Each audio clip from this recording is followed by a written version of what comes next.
Hey guys, and welcome to this video. Today we're here on Tier Maker, and here we have the NINJAGO villains tier list from the pilot to season 10. Yes. So up first we have one of the snake leaders. I'm gonna be honest, we do not.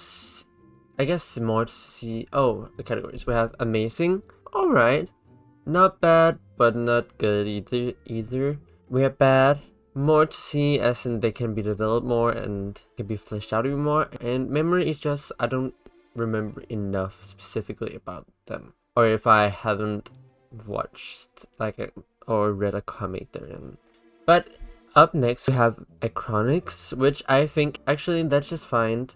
Crux and Acronics, I would love to see them return. I would love to see them in Dragon's Risings at some point. I feel like that would be awesome.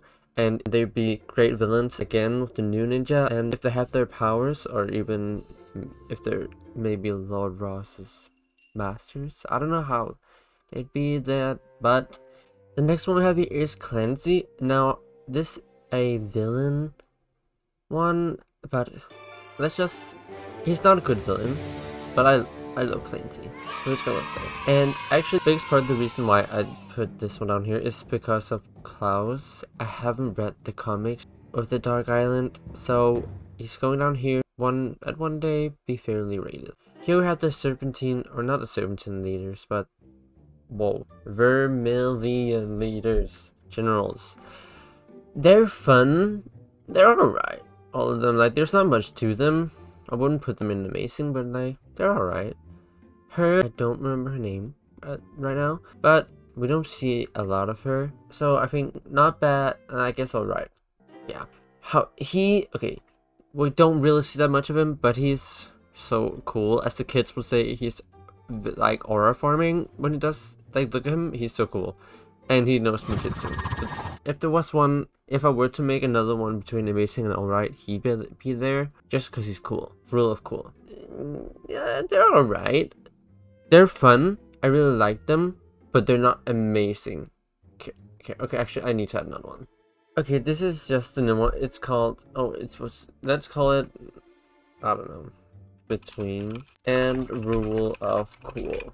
Between Rule of Cool, they're going there. And I'm gonna put them there as well. I'm gonna put him there as well because he did turn out to be more of a hero than a villain, so I'm gonna put him there. I like the flintlock. But here we have our first amazing villain. Obviously, Garmadon is going straight to the top. He is the best, well, one of the best, like top 3 Ninjago villains of all time. There's just, I mean, I don't even think I need to explain it. I feel like we're all in agreement that Garmadon is an amazing villain. Here we have one of the ghosts. Alright. You know, there's not much to them, but not bad, but no. I'll put it up top. I'll do like this. Yeah, I guess I'll also rank these like this. And most definitely I'll put them there. Okay, I feel like that looks good for now. Alright, ooh.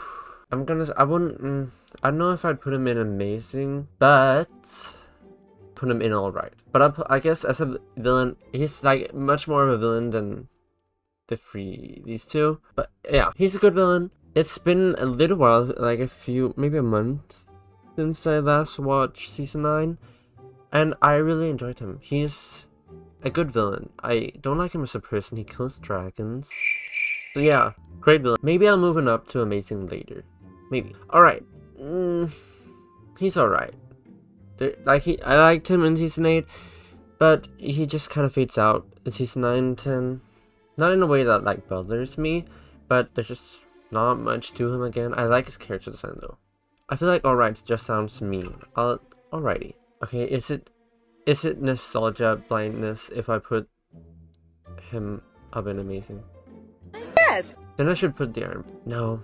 Let's just do it. Let's do it for fun. He's up there. No, he shouldn't be up there when Garmadon's there. Okay, I'm gonna move him down. I just put him on top. Them. Because, yeah. Other guy's not here. Chen, amazing villain. I don't love it. I love his character, not him as a person again. But he was a really interesting person, and he was crazy. So, yeah, I think he's a great villain. I think Why do I think he's a great villain? I think he's like twisted in a way we hadn't seen in Ninjago at that time a lot. I hadn't seen it at that time in Ninjago.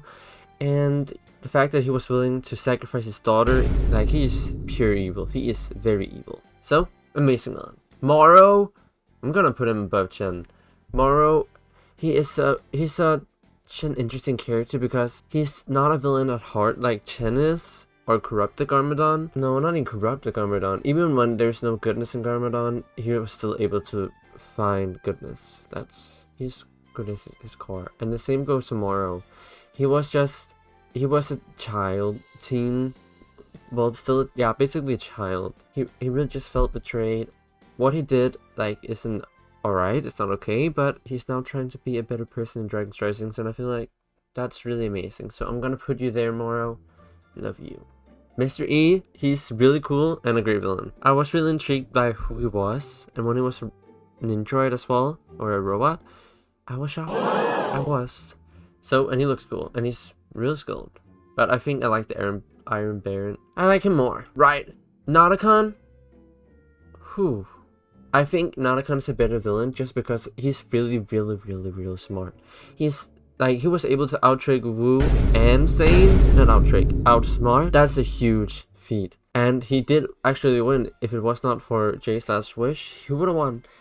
Because he did win. He's an incredible villain and really smart. Wouldn't want to go up against him, but you know, I know how to defeat him. I'll watch season 6. Okay, the Overlord. I'm gonna put him above Chen. I actually really love the Overlord, as he's just so, I mean, he's evil. As of villains, he's the most evil one here. But I'm also like, he is just evil. He doesn't have much of a character outside of being evil. Recently, I've seen a lot of discussion or like comments on his character not being that developed, or there's just not more to him basic than him being evil. But at the same time, he is the embodiment of evil. So obviously, yeah, I think it's gonna go there. I really like when they fight against the Overlord. He is pure evil, but I guess he's not as interesting as Garmadon, Moro, or Nauticon. But I kind of like him more than Nauticon. Whatever, let's just do it like this for now. Pythor! He's a silly guy. He is. Why in the world would you think that releasing the Great Devourer would eat everyone but the snakes? He doesn't know you guys. He's a hungry fellow. He very hungry, very stupid.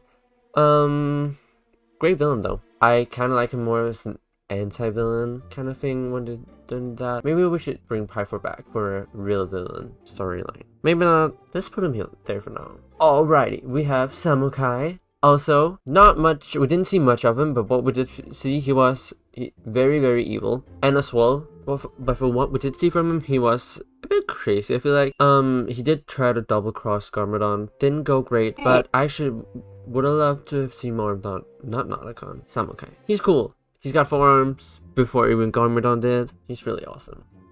Maybe we'll see them again. Maybe we won't. There's like, they had so little lines that I'm almost like I don't even think we're gonna see them again. I'm gonna say not bad but not good. There's nothing to it. I like the more just because they explained the Golden Master thing. That was cool. They're going there. I'm just gonna assume this is Scales, and who doesn't love Scales? I'm gonna put him down here. No, Scales, you're going up there actually. Scales just a fun guy. He's great. I am so happy that he's kind of friends with the ninja. I feel like I'm so glad that we had that development that the snakes are not enemies. Like, guys, stop the racism. And thank God we did, because now everyone gets to live together, and that's just amazing. So Scales, you've helped Ninja multiple times. You redeem yourself, I feel like. You go there, and I hope your family is happy. The Omega. I'm gonna put him at the top of between and real cool, because it's just cool to look at him. Again, I really like how powerful he is, but at the same time, we didn't get to see a lot of him, so he's just kind of like powerful general. But at the same time, okay, I think we're gonna put the Iron Baron just in front of him. Maybe if we see him again, I'd put him higher, but I don't think we're gonna see him again. I like what we did have of him, and I don't really think it needed to do more. I like what it did. Alright, Ultraviolet. I'll put her between Clancy and Flintlock. She's she's crazy. She's kind of like the Harley Quinn equivalent to Ninjago, except she's not like an anti-villain. She's just kind of a villain. I don't know. She was my favorite of the villains besides Harumi besides Harumi and Garmadon. But of the three, Mr. E, her, and him, I think she was great. Fun. It's fun to see a cameo from her every now and then. Yeah. Alright, more ghosts. You can go here as well. No, you can go here. I think they are really cool, so they're just gonna go last and real cool, but they are really cool. Alright, so this is the tier list, and I really want to know, do you guys agree? If you don't, tell me down in the comments who you think deserves to be at the top, or who maybe doesn't. That's okay, we are all entitled to our own opinions. But if you did enjoy and want to do this yourself, it is down in the description box below, so you can also do it. And please remember to leave a like and subscribe, and then I'll see you guys in the next video. Bye bye!